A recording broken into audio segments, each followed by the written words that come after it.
Eu chamo o comentarista de política, Caio Coppola. Oi, Caio, boa tarde para você. Boa tarde, Evandro. Boa tarde, ao espectador da CNN.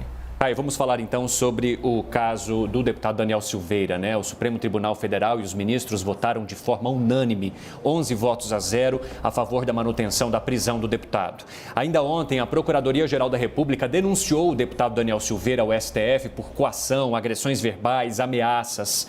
Hoje a votação é na Câmara. A análise da prisão pelos deputados será na sessão do plenário que vai acontecer depois da audiência de custódia, que está marcada agora para as 2h30 da tarde, daqui a pouquinho.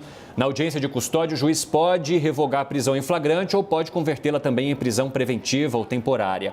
Eu queria saber a sua avaliação, primeiro, Caio, sobre a votação no STF e sobre essa análise de hoje pela Câmara. Os deputados, eles estão pressionados pelas ações do STF e da Procuradoria-Geral da República?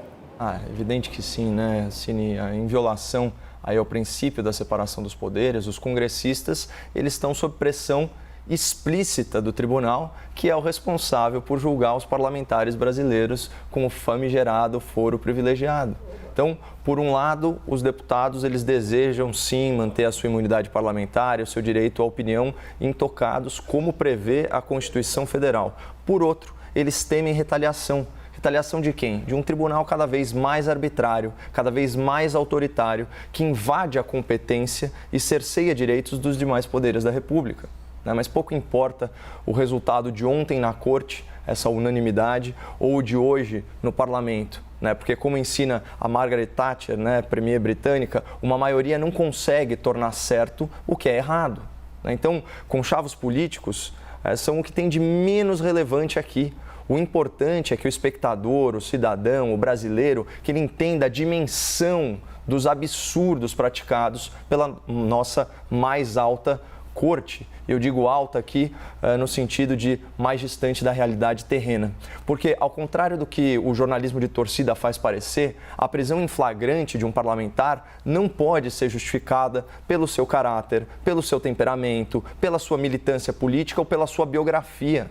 Para que haja prisão em flagrante de um deputado federal que goza de imunidade parlamentar para manifestar livremente o seu pensamento, é fundamental que os atos praticados por esse político se enquadrem aí naquela exceção prevista no artigo 53, parágrafo 2º da Constituição, que resumidamente diz o seguinte: os deputados são invioláveis penalmente por quaisquer de suas opiniões e palavras e não poderão ser presos salvo em flagrante de crime inafiançável. Flagrante é uma expressão de origem latina, é do verbo flagare, que significa queimar, ou seja, o flagrante ele pressupõe que o delito seja tão recente que a chama do crime, por assim dizer, esteja ainda ardendo. É por isso que até essa semana não existia no Brasil mandado de prisão em flagrante. Se a autoridade judicial teve tempo de tomar conhecimento do crime, então o flagrante ele já se exauriu, ele já virou cinzas. Então, dessa forma, é entendimento pacífico da doutrina que nos crimes de agressão verbal, o flagrante se exaure no momento em que a fala é proferida, E assim pensa o professor Tiago Bottino, que é coordenador e pesquisador da Fundação Getúlio Vargas, no Rio de Janeiro. Ele é pós-doutor pela Universidade de Colômbia e ele é atuante nas áreas de direito público, penal e constitucional. Então, vamos combinar que é um currículo acadêmico bem mais robusto que a maioria dos ministros do STF. E o que ele disse? Aspas, os crimes são instantâneos e se esgotam no momento em que a pessoa fala. Não é porque o vídeo está no ar que há uma continuidade na prática do crime. Pessoal, questão bem básica de lógica. A gravação de um crime praticado por meio de palavras não configura flagrante ou a perpetuação do delito. A gravação de um crime falado é simplesmente uma prova que depois pode ser usada no processo, no devido processo. Mas além do vídeo flagrante, o ministro Alexandre de Moraes, ele promoveu uma outra inovação bem arbitrária, não prevista na lei processual, descrita de forma bem didática pela Procuradora da República, a doutora Tameia Danelon. Ela disse o seguinte: durante uma investigação, o juiz não pode decretar a prisão de ofício, ou seja, sem que haja pedido do Ministério Público ou da polícia. A única possibilidade de decretação de ofício pelo juiz é na fase processual, quando já existe uma ação criminal.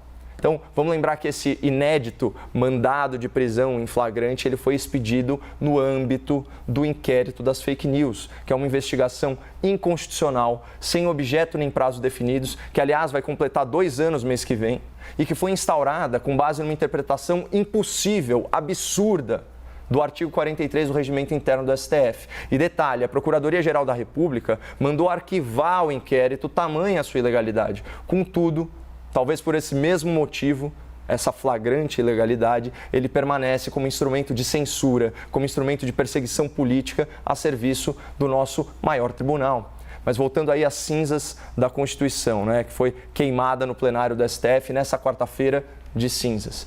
Mesmo sendo tão criativo, né, com a reinvenção do conceito de flagrante, a criação da prisão de ofício durante a investigação, o ministro Alexandre de Moraes, ele se deparou com outro grande desafio para impor a sua vontade sobre a lei.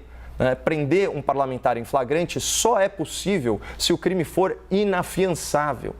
E a relação desses crimes graves, ela é bem restrita, ela consta do artigo 323, 323 do Código de Processo Penal. A gente está falando do quê? De racismo, de tortura, de narcotráfico, dos crimes hediondos, de terrorismo. E tem uma última possibilidade prevista no inciso 3, que diz o seguinte: não será concedida fiança nos crimes cometidos por grupos armados, civis ou militares contra a ordem constitucional e o Estado democrático.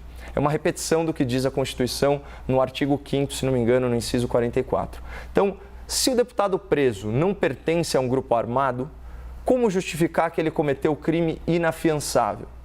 Fácil, fazendo o que o STF sempre faz, ignorando o texto literal, que fala expressamente em ação armada, e interpretando o dispositivo para contemplar a lei, a famigerada lei número 7.170 de 1983, que é a Lei de Segurança Nacional. E quais são os dispositivos da Lei de Segurança Nacional que embasaram a prisão em flagrante, aqui muito entre aspas, do deputado, né, que também constam da denúncia da Procuradoria-Geral da República oferecida ontem. São os seguintes, Artigo 18. Tentar impedir, com emprego de violência ou grave ameaça, o livre exercício de qualquer dos poderes da União ou dos Estados. E tem também o artigo 23, incisos 2 e 4. Incitar a animosidade entre as Forças Armadas ou entre essas e as classes sociais ou instituições. E incitar a prática de quaisquer crimes previstos na própria Lei Nacional de Segurança. Então, eu finalmente consegui assistir ao vídeo publicado pelo deputado, em 15 de fevereiro. Afinal de contas, o ministro Alexandre de Moraes tinha tirado esse vídeo, tinha cerceado o nosso acesso à informação, colocando multa diária para a plataforma de YouTube acima no valor de R$100 mil por dia. E embora o tom do vídeo seja muito agressivo, embora as falas sejam chulas, indecorosas, carregadas aí de injúria, carregadas de difamação, não há ameaça direta ao exercício do poder judiciário, não há convocação para que a população cometa crimes contra o Estado.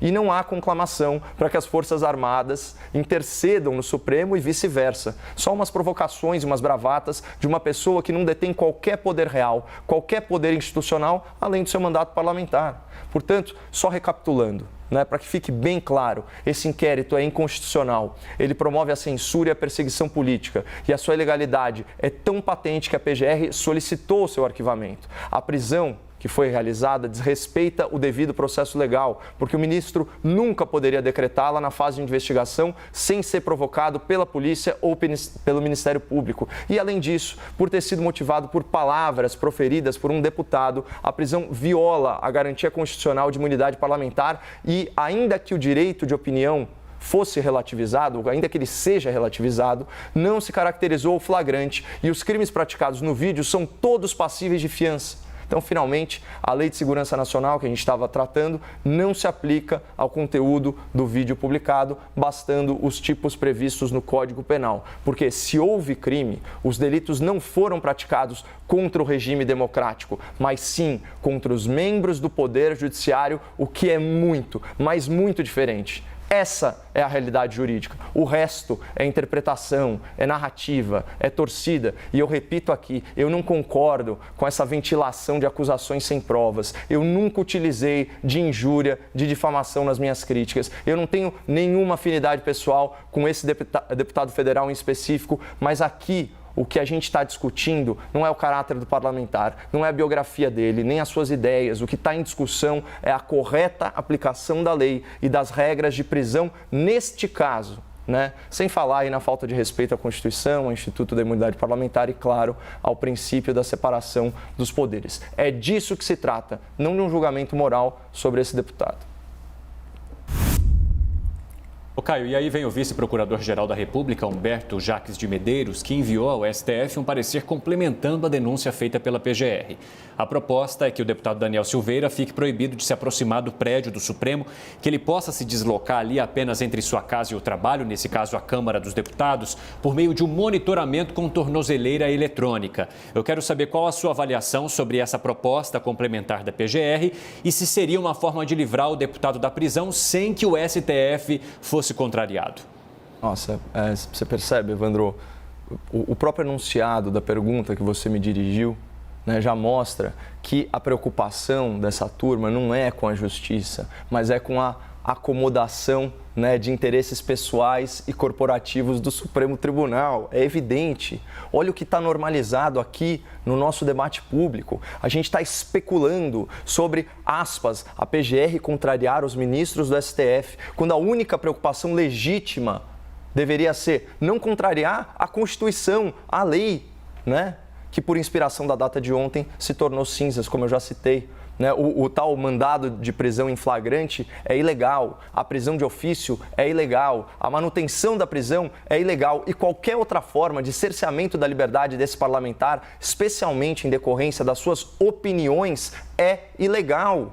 Então, querem prendê-lo? Então processem-no, aguardem o trânsito em julgado, conforme a jurisprudência bandidólatra do próprio STF, que proibiu, né, a prisão após julgamento de segunda instância. Então, esses acertos, essas combinações entre as autoridades que deveriam zelar pela estrita observância da lei, isso é uma vergonha escancarada, uma vergonha praticada à luz do dia, uma vergonha com cobertura jornalística.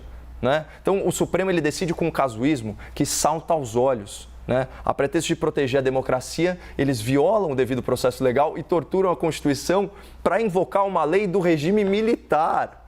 Né? Essa é uma lei que eles consideram autoritária, que eles consideram anacrônica. E é como bem observou numa entrevista recente, o grande jurista e professor, doutor Modesto Carvalhosa. Ele disse o seguinte: é uma ironia dizer que o deputado atentou contra o regime democrático utilizando uma lei da ditadura. E olha só, eu não tinha observado isso, mas foi uma boa observação do professor. O Alexandre de Moraes estava tão envergonhado no seu despacho que ele não disse o nome da lei.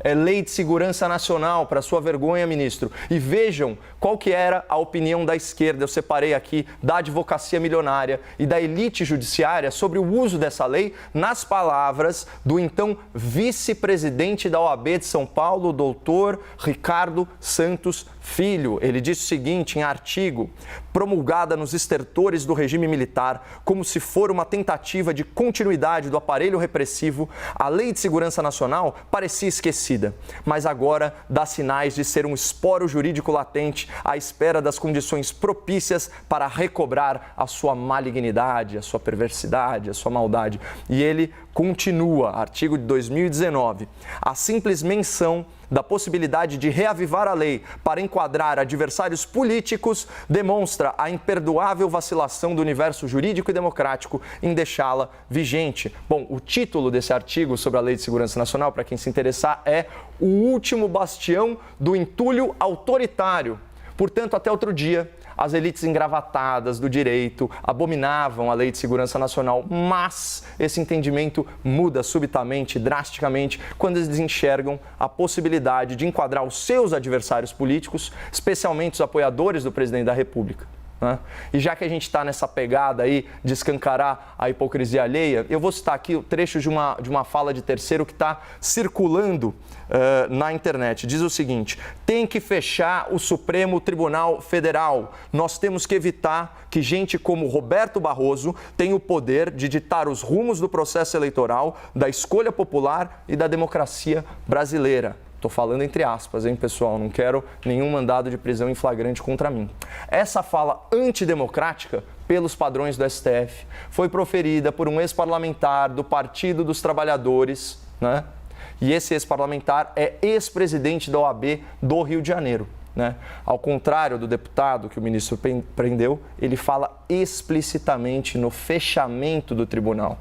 E assim deveria ser enquadrado na Lei de Segurança Nacional, também pelos padrões do STF. Então essa fala, ela está disponível na internet e ela circula nas redes sociais, caracterizando o quê? O flagrante, ainda pelos padrões do STF. Né? Então, se houvesse aqui um pingo de coerência na justiça brasileira, Evandro, o Brasil deveria testemunhar logo menos seu segundo mandado de prisão em flagrante. Né? Seria ilegal, com certeza, mas pelo menos uma ilegalidade consistente, uma ilegalidade padrão STF. Obrigado, Caio. Boa tarde para você. Boa tarde, Evandro.